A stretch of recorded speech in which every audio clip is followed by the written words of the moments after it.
I'm a nerd. And because I'm a nerd, I follow tons of other nerds online, but I do tend to think, like everyone else with a social media account, that other people are following the same people and consuming the same content. And so if this video happens to pass by your algorithm and my thumbnail's cute enough and my voice is soothing enough that you're still watching, these are the money mistakes that I think you should avoid in your 20s. As if I had anything to do with how you manage your finances, I don't. This is also no financial advice, but here's my very beginner-friendly approach on finances as a 21-year-old. Tips here are going to start at the most simple ones and then grow into the more advanced one. So if you want to check the timestamps in the description box below and skip, feel free to do so. Okay, number one is super basic, tracking your expenses. When I think about how tracking my money, it just seems like I'm getting money and then spending it and never knowing where it actually went to, and it makes me feel a little bit out of control. And most importantly, if you are not tracking your expenses, then there's no real way to actually establish goals for the future. It's like saying you want to make a carbonara for dinner tonight and being too lazy to go buy pasta. So tracking my expenses takes me about an hour per month. Sometimes I'll skip a month and then I'll do 2 months at once in the beginning of the other month, but I basically do it in Notion. This is my little template. You don't have to copy it. You can do it manually. I love doing it digitally because then I can filter things out and do equations and nerdy stuff. But this is what I do. I use Notion. You can use Google Sheets, Excel, literally Google Word. I just open my bank accounts on my apps and then I scroll through the month and I basically copy everything onto there. I try to never use cash because then I never know where my money went. If you're not doing this already, this is my number one recommendation. Like, this is the foundation for everything. Number 2 might not be relevant, but it's having no debt. Now, in my personal opinion, and that is just a personal opinion, okay, I have nothing to do with what you do with your money again, I only think debt is acceptable, or I only want to put myself into debt for 2 circumstances. When I buy a house, because I'm not going to be able to buy the full house at once. And if for some reason, God forbid, I would need money for a surgery or something health related, then I would also get myself in debt to like save my life.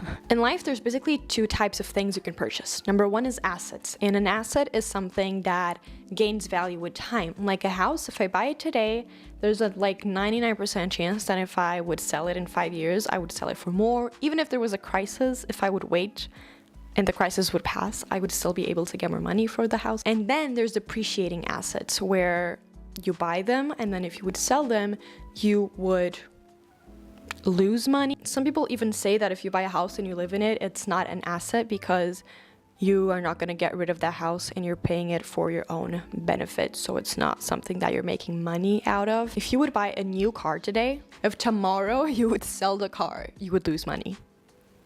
Like literally. Now, there are jobs and people that I think make sense to buy new cars, but most of the circumstances, I would say don't get yourself in debt for a car. Anyways, number 3, also very basic, but I wanted to make this like super beginner friendly. Do a friggin' budget.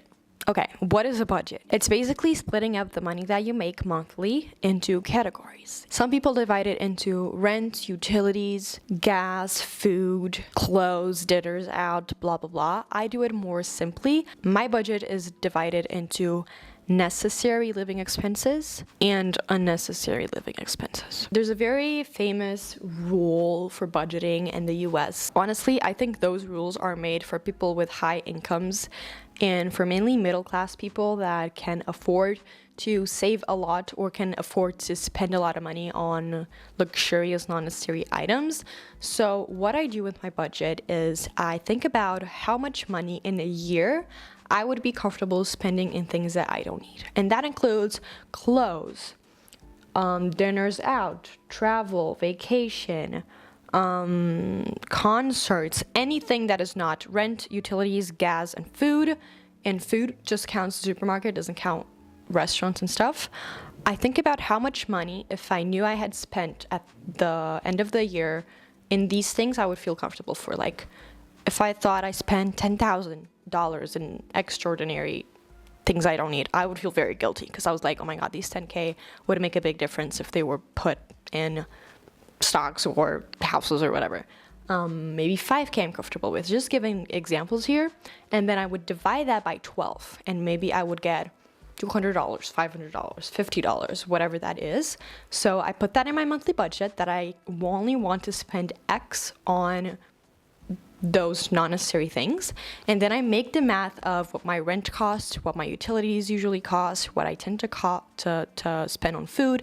Again, if you don't have a budget, you're not going to know how much you usually spend on food, so you need that before you do the budget. The math of how much the necessary plus non-necessary things cost, and then I take all the rest of my savings, so I don't even see the money. You can do this however you want. There's not a rule for how much to put in which category. I just think if you don't give yourself a little rule, doesn't mean you can break it, but if you don't give yourself, some lines, then it's much harder to actually be wise with your money, or at least know that you're putting your money into what you actually want to put it in, because you might want to splurge money on restaurants. I just think we should be doing that consciously and not doing that because the money is just leaving our account so we don't even know where it's gone. That's the purpose of being smart with your finances. It's not that you need to save a ton of money and buy a house. It's that you're happy with where your money is going. Is that in 10 years you don't regret a lot of money you spent? It's that in 1 year you don't see that maybe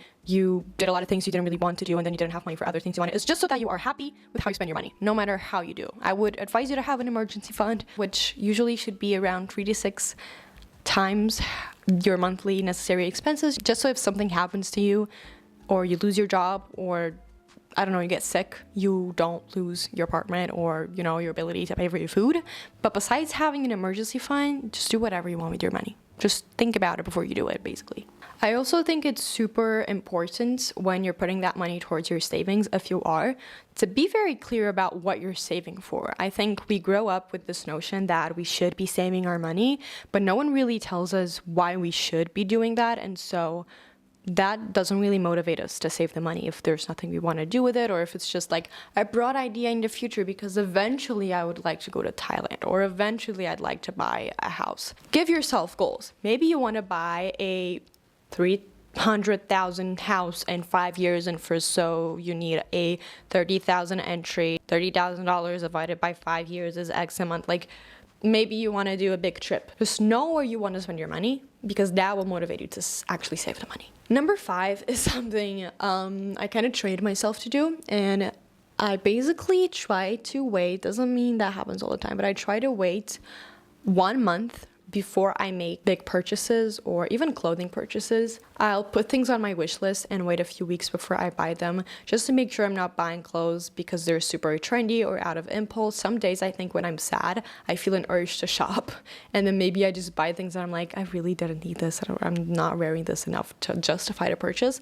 So try gaining the habit of when you see something you want, putting it on a list on your notes app, taking a screenshot, put it on your shopping cart, but not buying it the first time you see it, or even the second or third. I get very frustrated when I buy something and then I don't feel like it was worth what I paid for it.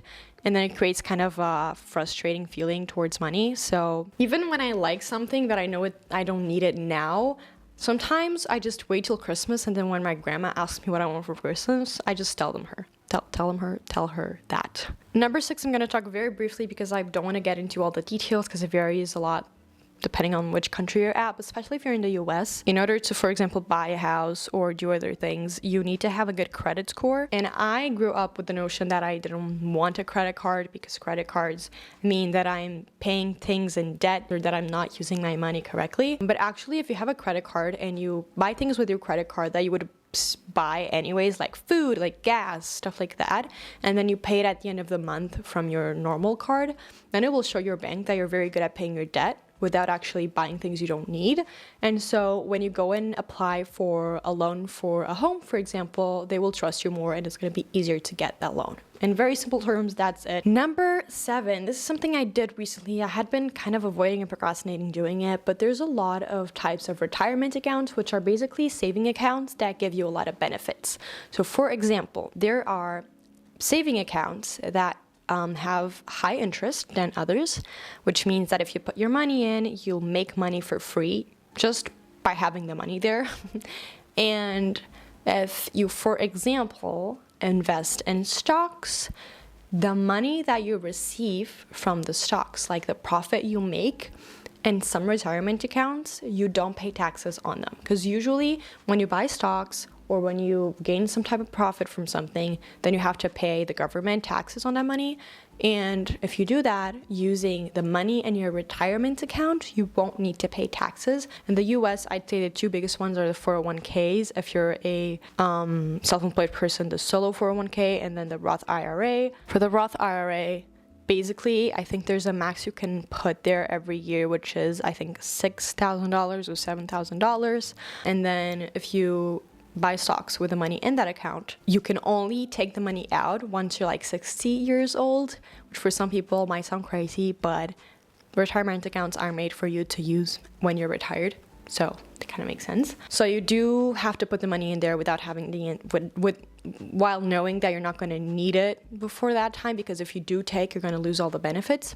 But if you do wait, and if you just do it, like put just a little bit of money every month into there, and then you buy stocks with that money, the profit you make is going to be completely taxes free. So it's like free money. And also there's something called compound interest, and I'm really trying to make this super beginner friendly. But compound interest basically means that the longer the money is in the account, the higher the interest it will have. So you basically, the earlier you put the money in, the more money you will make long term. Not just because you're going to be putting more money throughout more years, but just by the single aspect that it's there for more time. There's also, I'm not sure how this works because I'm self-employed, but I think when you do a 401k retirement account, the money you put there is deducted from your taxes. So let's say that this year you made $100,000 and you put $20,000 onto your Roth IRA, then when you do your taxes, it's going to count as if you had only made $80,000. So you're only going to pay taxes on those $80,000. And I think companies sometimes have in their contracts that they'll match what you put in your 401k. So if you put like $5,000 in your 401k, your company, your boss will actually put $5,000 there as well. Isn't that crazy? And people don't know about this.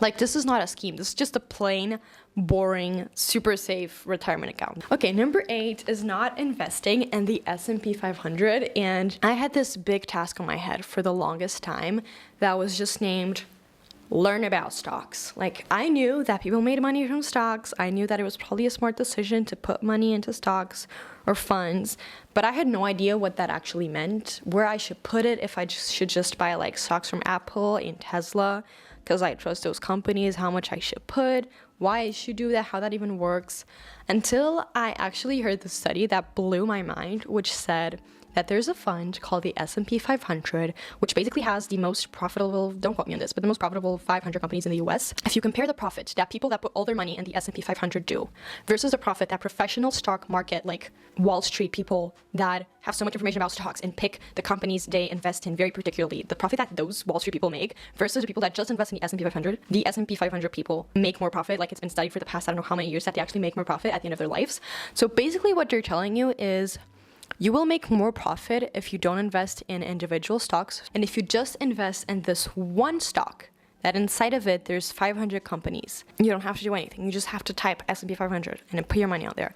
They're saying that the chances of you making more money than if you were a Wall Street expert are actually higher. And that is absolutely crazy. If you have some spare money that you'd like to invest, I would highly, highly, highly recommend you to open an account on a brokerage app, brokerage firm, which is basically like the bank from where you take the money to put in the stocks. You've got Fidelity, you've got Vanguard, you've got Robinhood. You can search on YouTube, best brokerage firm. I'm simplifying this. If you want to do this, go watch specific YouTube videos about this. But open a brokerage account and then put that extra money in the S&P 500. You can put the money directly from your actual bank account that you use, or you can use the money in your retirement account to invest in the S&P 500 and to invest in stocks. The not so good thing about that is you can only retrieve the money once you're 60 years old or whatever age it is. But the good thing is you won't have to pay taxes on the money you profit from that.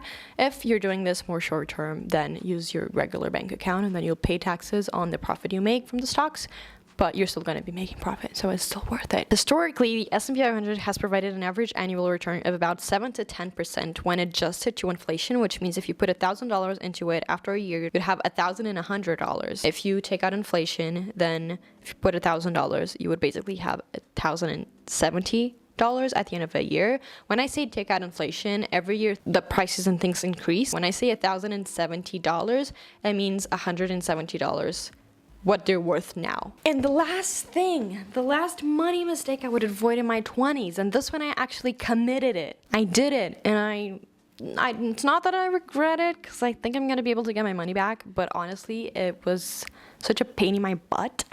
If you're making decent money, especially if you have a business or you're self-employed, get yourself an accountant, because there are so many laws and things that you're not even aware of, that no one explains to you about. And basically, I have Portuguese and American nationality. I'm a dual citizen, and so I have to file my IRS in both countries, which is the most annoying, expensive thing ever. But it's okay. I love having European nationality, Portuguese nationality, and the American one. But basically, I hired an accountant that a friend recommended. And I'm so thankful that they recommended me an accountant, because I knew no one at the time. But that accountant didn't really know much about the other country that I have nationality from. And so I ended up paying IRS in the two countries. Like, I'm not going to say how much I paid, but it was a few $1,000s that I paid.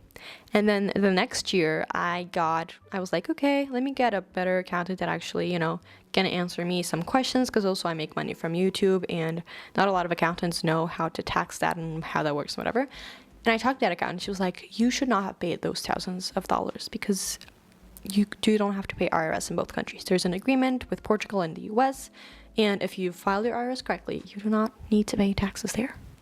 And so I'm currently filing for a refund. Okay, I skipped a step. Maybe it's not even that important, but I skipped saying that another mistake I would avoid making in my 20s is focusing too much on saving and not as much on making more money. Because if you make X amount of dollars, you can only save as much as X. Because that's how much you make. You cannot save infinite money, but you can make infinite money. Not saying that it's easy. Not saying that it's, at the end of the day, if you're making a small wage, and I know this is getting into privilege conversation, and not everyone has the same possibilities in life, but if you're making minimum wage and you have all these expenses, you're not going to be able to save a lot. And so even if you save on your Starbucks, at the end of the month or at the end of the year, the amount of money you saved on that Starbucks, it's not going to be enough for anything big. But if you focus on learning more skills, on searching for better jobs, if you invest in your education, and when I say invest in your education, I'm not talking about college, okay? There's a lot of other ways you can learn things. If you work really hard, you're going to be able to make more money, and then you're going to be able to save more money. So I used to have a very limited money mindset. I used to, have so much anxiety about spending money, and I think that's because I didn't grow up in a rich family, and so for me it was a big deal to be making money, and I just felt guilty spending money, and I felt guilty receiving money, and so I felt guilty asking for more money, and I felt like I didn't deserve things, and I had tons of imposter syndrome. That's a conversation for another video, but you can make money, okay? I think for all of us that grew up in I grew up in a very comfortable household. Nothing ever was missing from my house. My parents always gave me everything I needed, but I didn't grow up in a rich family. And so I think it's hard to actually grasp the idea that the money is in the world and we can actually get it. I used to think there wasn't a lot of money in the world, and so I would never be able to make a big wage, because that is for the people who are already born rich, or that is for the people that are in New York living, that is for the people that are in medicine or in economy. No, money actually exists in abundance in the world, and depending on when we were born, and in a lot of things that are not fair in this world, and I know that, we can work hard for it. I'm so afraid of being canceled for anything that I said, but I think you get what I'm saying. Just focus more on making more money than just focusing on saving. I think that's all. And see you next week.